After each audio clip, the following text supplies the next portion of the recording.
بسم اللہ الرحمن الرحیم۔ السلام علیکم سامعین، بابیل میں خوش آمدید۔ کیسے ہیں آپ سب؟ امید کرتی ہوں اللہ کے فضل و کرم سے آپ سب بالکل ٹھیک ہوں گے۔ دنیا بھر میں گھریلو تشدد جسے مباشرت پارٹنر تشدد بھی کہا جاتا ہے، ان لوگوں کے درمیان ہوتا ہے جو قریبی تعلقات میں ہیں یا رہے ہیں۔ گھریلو تشدد کئی شکلیں اختیار کر سکتا ہے، بشمول جذباتی، جنسی اور جسمانی استحصال، پیچھا کرنا اور بدسلوکی کی دھمکیاں۔ بدسلوکی تعلقات میں ہمیشہ طاقت اور کنٹرول کا عدم توازن شامل ہوتا ہے۔ بدسلوکی کرنے والا اپنے ساتھی کو کنٹرول کرنے کے لیے دھمکیاں میز تکلیف دہ الفاظ اور رویے استعمال کرتا ہے۔ گھریلو زیادتی کے ہر معاملے کو سنجیدگی سے لیا جانا چاہیے اور ہر فرد کو اپنی مدد تک رسائی دی جائے۔ تمام متاثرین کو مناسب مدد تک رسائی حاصل کرنی چاہیے، جبکہ مرد اور عورت دونوں کو ذاتی طور پر تشدد اور زیادتی کے واقعات کا سامنا کرنا پڑ سکتا ہے۔ خواتین کو جنسی تشدد سمیت بار بار اور شدید قسم کی زیادتی کا سامنا کرنا پڑتا ہے۔ انہیں مسلسل جسمانی، نفسیاتی یا جذباتی زیادتی یا تشدد کا سامنا کرنا پڑتا ہے، جس کے نتیجے میں چوٹ یا موت واقع ہوتی ہے۔ خواتین کے خلاف مردانہ تشدد اور مردوں کے خلاف خواتین کے تشدد کے درمیان اہم فرق ہے، یعنی مقدار، شدت اور اثر۔ خواتین کو بار بار شکار ہونے کی زیادہ شرح کا سامنا کرنا پڑتا ہے اور ان کے شدید زخمی ہونے کا زیادہ امکان ہوتا ہے۔ ایک نئی رپورٹ میں دعویٰ کیا گیا ہے کہ گھریلو تشدد کے تمام متاثرین میں سے 5 میں سے 2 مرد ہیں، جو کہ اس وسیع تاثر کی تردید کرتے ہیں کہ تقریباً ہمیشہ عورتیں ہی زخمی ہوتی ہیں۔ مردوں کے حقوق مہم گروپ پیرٹی کی ایک تحقیق میں کہا گیا ہے کہ ان کے ساتھیوں کی طرف سے جن مردوں پر حملہ کیا جاتا ہے، انہیں اکثر پولیس نظر انداز کرتی ہے، ان کے حملہ آور کو آزاد دیکھتے ہیں اور خواتین کے معاملے میں بھاگنے کے لیے بہت کم پناہ دیتے ہیں۔ گھریلو بدسلوکی کے صحت اور عوامی صحت کے اہم نتائج ہیں۔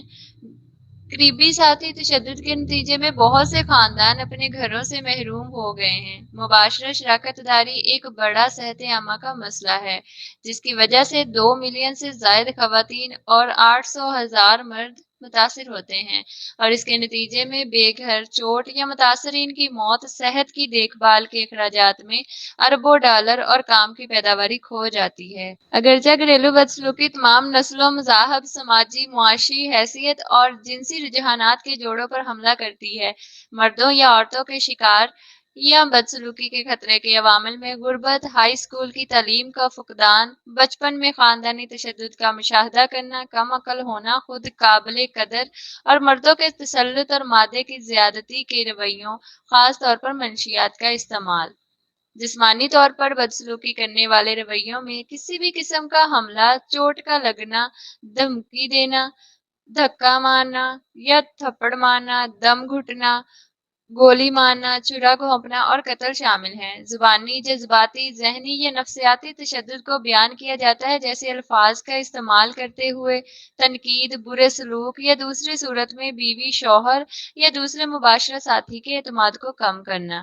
گھریلو تشدد عوامی صحت کا ایک بڑا مسئلہ ہے، جس میں یہ لاکھوں لوگوں کو متاثر کرتا ہے اور اکثر جسمانی اور جذباتی چوٹوں اور یہاں تک کہ اموات کا بھی باعث بنتا ہے۔ یہ گھریلو تشدد کے کچھ عوامل ہیں۔ آپ کو نام پکارنا ہے، آپ کی توہین کرتا ہے یا آپ کو نیچے رکھتا ہے، آپ کو کام یا اسکول جانے سے روکتا ہے، آپ کو خاندان کے ارکان یا دوستوں کو دیکھنے سے روکتا ہے، آپ پیسہ کیسے خرچ کرتے ہیں، کہاں جاتے ہیں یا کیا پہنتے ہیں، اس پر قابو پانے کی کوشش کرتا ہے، حسد کرتا ہے یا ملکیت رکھتا ہے، یا مسلسل آپ پر بے وفائی کا الزام لگاتا ہے۔ اس کے پرتشدد رویے کے لیے آپ کو مورد الزام ٹھہراتا ہے یا آپ کو بتاتا ہے کہ آپ اس کے مستحق ہیں۔ گھریلو تشدد بچوں کو متاثر کرتا ہے، یہاں تک کہ اگر کوئی ان پر جسمانی حملہ نہ کرے۔ اگر آپ کے بچے ہیں تو یاد رکھیں کہ گھریلو تشدد کے سامنے آنے سے انہیں ترقیاتی مسائل، نفسیاتی مسائل، اسکول میں مسائل، جارحانہ رویے اور کم خود اعتمادی کا زیادہ امکان ہوتا ہے۔ 152 ممالک میں گھریلو تشدد کے خلاف قوانین ہیں، جو عالمی سطح پر اس مسئلے کو حل کرنے میں کام ہیں، اور شمالی افریقہ، مغربی ایشیا اور سب سہارا افریقہ میں سب سے بڑے ہیں، جہاں 50% سے کم ممالک نے ایسے قوانین منظور کیے ہیں۔ اگر کبھی کوئی آپ پر یقین کرتا ہے کہ وہ گھریلو تشدد کا سامنا کر رہے ہیں تو بغیر کسی فیصلے کے سنیں جو وہ آپ کو بتا رہے ہیں، اس پر یقین کریں اور پوچھیں کہ آپ کس طرح مدد کر سکتے ہیں۔ گھریلو تشدد کی روک تھام میں اقتصادی مواقع، اساتذہ، رول ماڈل، نوجوانوں اور خاندانوں کے لیے منظم کمیونٹی پروگرام، اسکول کا ماحول جو کسی بھی رشتے میں بدسلوکی کی روک تھام کو فروغ دیتا ہے، اور خاندان کے بالغ افراد جو پرورش پاتے ہیں اور جو مستقل ساختی مدد فراہم کرتے ہیں۔ سامعین، ایسی ہی مزید معلوماتی ویڈیوز حاصل کرنے کے لیے ہمارے چینل باب علم کو سبسکرائب کریں اور ساتھ دیے گئے بیل آئیکن کو پریس کریں تاکہ ہماری آنے والی ہر نئی ویڈیو کا نوٹیفیکیشن سب سے پہلے آپ کو مل سکے۔ ویڈیو کو لائک کریں اور زیادہ سے زیادہ شیئر کریں۔ کمنٹ باکس میں آ کے اپنی رائے کا اظہار ضرور کیجیے گا۔